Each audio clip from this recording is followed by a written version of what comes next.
kick it off. Kick it off. Okay, I got a lot about this one. Who wants to go first? Batman, you go first, and I'll take it. You take Okay, it first. I'll take it. but I have a question before I launch into anything. There's kind of hard to talk about this without spoilerific aspects. So I'm going to give a little warning to those of you who are watching. There are some spoilers in what we're going to talk about, and it's really hard to avoid it. Well, you know what we've been covering up until now. Right. You know, and we knew that Gordon as Batman wasn't going to last. We knew ultimately the end game thing was going to be about him getting back his memory. Right. We're not going to go into detail about how or what or who said what when, but it's all been drilling down to this. So here we are, and Bloom is destroying the city. And in the last issue, we saw Bruce kick in the door and say, "Take me to my cave." And we all know what that implication means. We go to the cave. Now, there's a machine down there that was responsible for bringing him back from the dead. I call this in the car when I was over here. I call it the Deus Machina Batman Maker machine. Yeah, the Lazarus machine, as it were. Let me ask. I was a little. The whole storyline confused me because I had to catch up. Like this has happened. This storyline was happening. So I'm kind of like, I'm confused. Right. Yeah. So do you know what is up with that Deus Machina Batman Making machine? Like I've read. It has the ability to bring everything. It has the ability to bring certain things. It basically can bring the person back almost completely intact. But in order to bring back everything in his case, Batman's case, which would be the trauma and the understanding of who he was and all that he's been doing. Apparently, they couldn't take it, and that's the subjects couldn't take it, and that's it reminded me of the specimen couldn't take it; it was dead, on the operating table. Blade Runner. Ultimately, Alfred is not only worried about restoring the trauma, he's also worried about whether or not trying to do that will kill Bruce. And he really doesn't want to risk losing him again. Right. Machine from Men in Black 2 as a reference. Yeah, there you go. It kind of was, but that's kind of the whole interesting thing. Without too much spoilers, of course, since I don't really want to go into super detail. But essentially, that's essentially the whole dichotomy within the issue. And I use that word a lot because it really just means that's really what was going on. I mean, that's kind of the conflict within the issue. As actors, we really want to understand the conflict. We want to understand more of the essence of what's going on with the behind the scenes. But I want to say that that it was essentially the conflict in there was, do you snuff out an innocent life to create a better good or a better for the better of everybody else, you know what I'm saying? And that was essentially the overall argument that we've seen over and over again. It was one sacrifice, the one for the many. Which I thought was a huge. We have we have a trump card. What's that? We have a trump card in this one because yes, we've been asking that question. That question gets rendered moot. Ultimately, and because the decision is not necessarily Bruce's as much as it is the person, as he sees it, the person that he loves, which is his girlfriend that he spent all this time with. Right. And a lot of it kind of hinges on where she is in all this, and ultimately that question gets answered. The point of all this is, if there is a way to restore Batman, and you're able to do it without bringing back the trauma, and essentially when we say trauma, we mean witnessing our parents murdered with a gun in front of us when we were 8 years old. That trauma that we carry with us. Let's avoid that.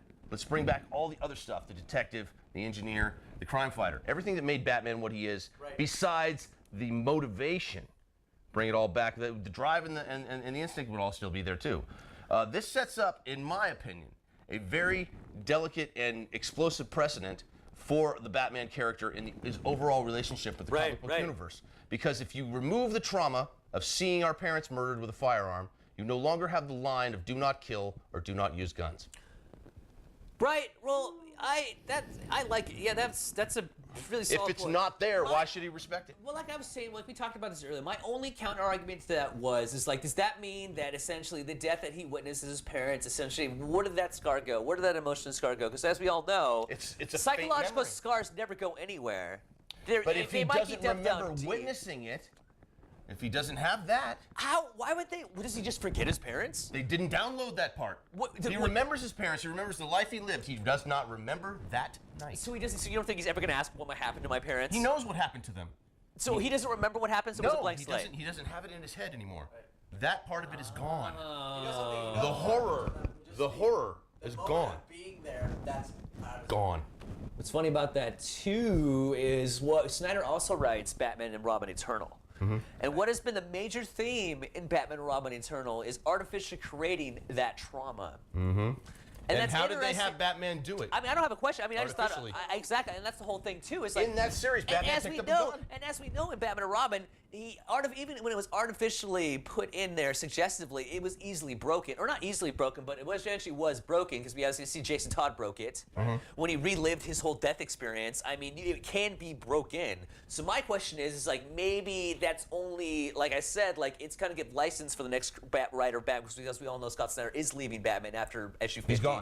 He's gone. He's moving to Batman Detective, but we all know the main writer of Batman is really the one who really establishes the Batman for the most part. Yeah. You know, they're like the ground one that everybody kind of builds off of. So we got to think that's really left. So we leave it open, and it's going to be, as we all have seen. I've been reading comics for a long time, as we all know. A new creator always kind of comes in and not shakes things up, but really kind of ties their own thing. So like really, it's all leading up to like Scott Snyder's essentially leaving it open for the next author to write. And what the next author picks up with it, that's what I was asking you earlier, is what's going to be interesting is how they pick up with this psyche from here on out. I think the problem with the problem with where they might pick it up, and this is just a suggestion. The problem where know where you're going. The problem with it is that now you have a Batman who is got everything but that. That drive and that willingness or that commitment to doing what he has to do is going to be so strong, and he's going to realize what have all his enemies ever told him?